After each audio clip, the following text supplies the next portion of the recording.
All right, so my topic for this evening's video is how to exercise with POTS and chronic fatigue without crashing later on. This topic is something that I talk about quite often with clients and I'm very passionate about, as it's been a constant point of frustration for myself over the last 8+ years living with POTS and chronic fatigue, along with hypermobile Ehlers-Danlos syndrome, as I myself am not only a health and energy coach, but I'm also a physical therapist by training, and know how important physical exercise is in order to just be well in general, but also to help manage your symptoms with a chronic condition.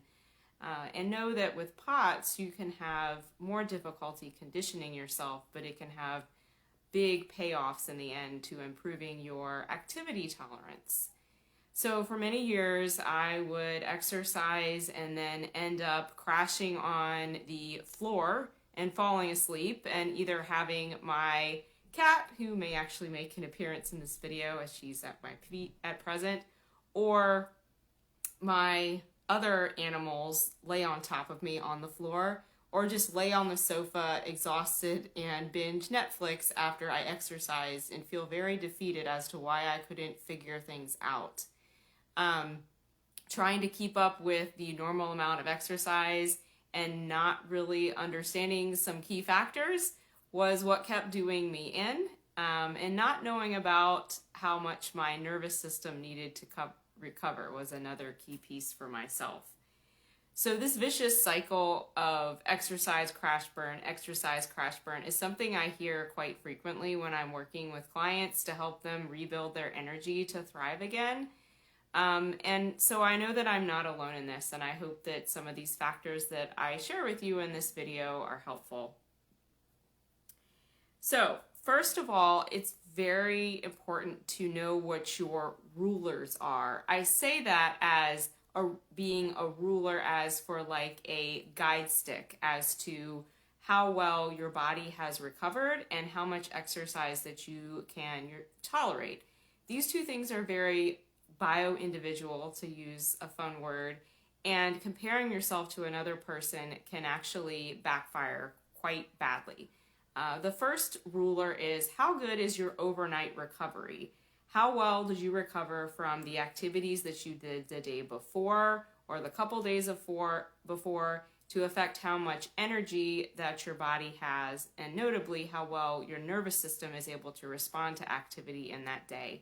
A really great objective measurement of that is something called heart rate variability, that is a big piece that you can use for biofeedback in the moment, but also on a day-to-day basis to see where you are going, as it directly measures how well your rest and repair side of your nervous system is kicking in overnight. The second ruler is knowing how much exercise your body is used to and tolerant of. And this can be a touch and go. And that's why it's so much fun to work with someone one-on-one to help figure this out and put the pieces together. But for just about anyone, especially for those of us that have POTS and chronic fatigue, as we're more sensitive, if you go from not doing very much activity to suddenly doing a drastic amount of activity, your body is going to have difficulty recovering, and that's reflected in your overnight recovery, HRV.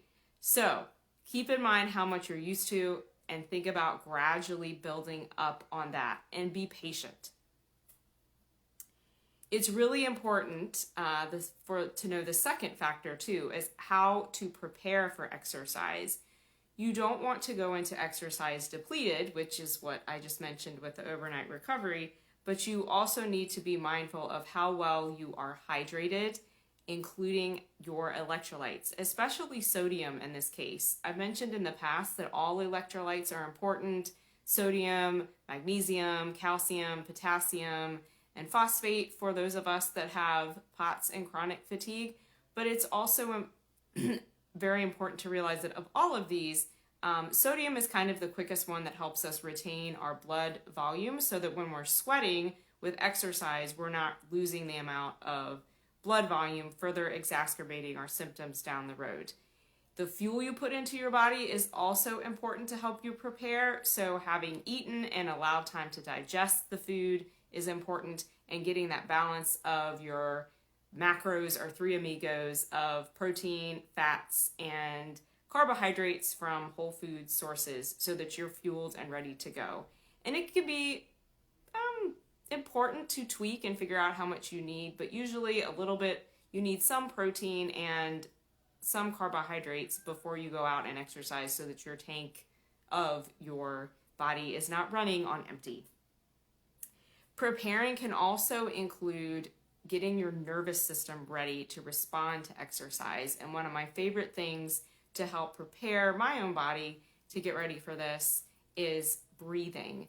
Breathing is the one automatic function that we have conscious control over, and it can help regulate how our autonomic nervous system is responding during exercise, but it can prepare us for exercise to be able to respond appropriately and make it more flexible during it, and shift us so that we're not in such a high sympathetic state of fight or flight right before exercise that can lead us into even more of a draining high heart rate state during and after exercise. So this goes on to the next big factor. When you're exercising, it's very helpful to get in the flow of what you're doing. If you continue to just push and push to try to get your heart rate higher and higher, or ignore the fact that your heart rate is getting higher and higher without backing off and helping train your nervous system's control of heart rate to get into a better regulation while you're doing your activity, you can put yourself into a very drained state and end up, like I mentioned, on the floor with your animals on top of you. So the breathing before exercise goes for during exercise. A nice steady pace in and out can help regulate your heart rate.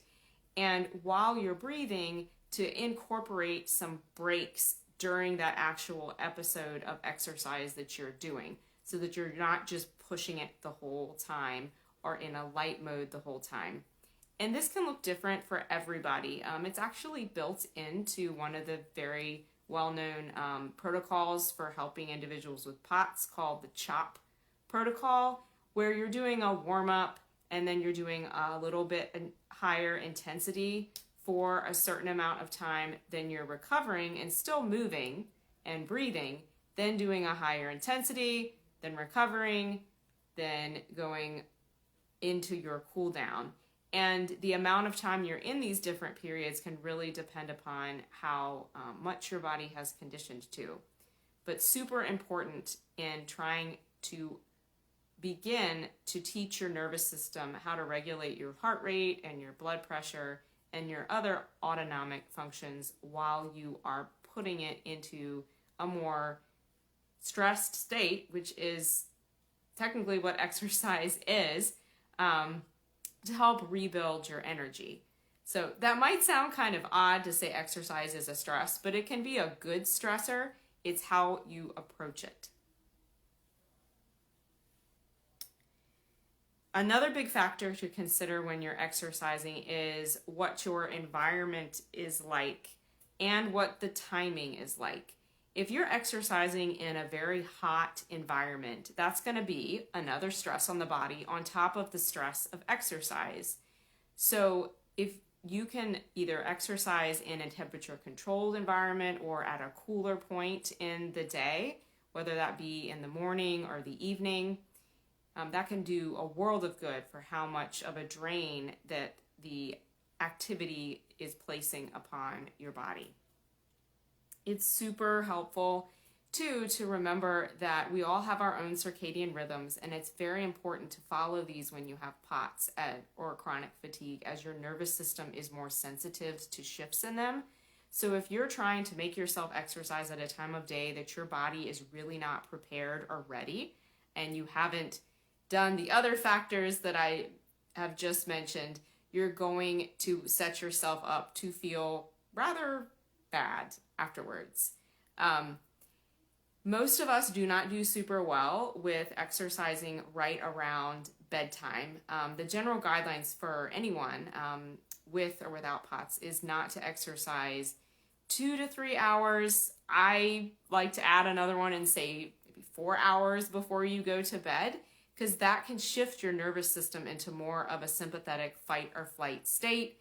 It can get it makes you feel good, gets your endorphins going, gets your circulation going, but that can keep you revved up when you're trying to wind down and fall asleep at night, affecting your overnight recovery for the next day, affecting how much activity that you can tolerate, and putting you in potentially a depleted state. So be mindful of the time of day that you exercise. That said, you do not have to do it first thing in the morning. I'm not a morning person. I do better with a midday or early afternoon exercise when I've gotten enough fluids and electrolytes in, and I've gotten some breathing to prepare in.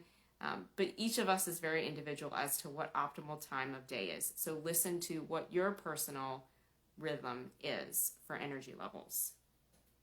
And last, but definitely not least, one of the biggest factors with being able to improve how much you can exercise and be able to get back to enjoying exercise is having mindful recovery after you exercise. This going to sound a little bit repetitive here, but this definitely includes having a cool down period when you're exercising to bring your heart rate back down. That can include slowing your pace down and tapping into breathing, a nice even paced breathing that's helping your heart rate slowly lower back down. There's a lot of power in the breath.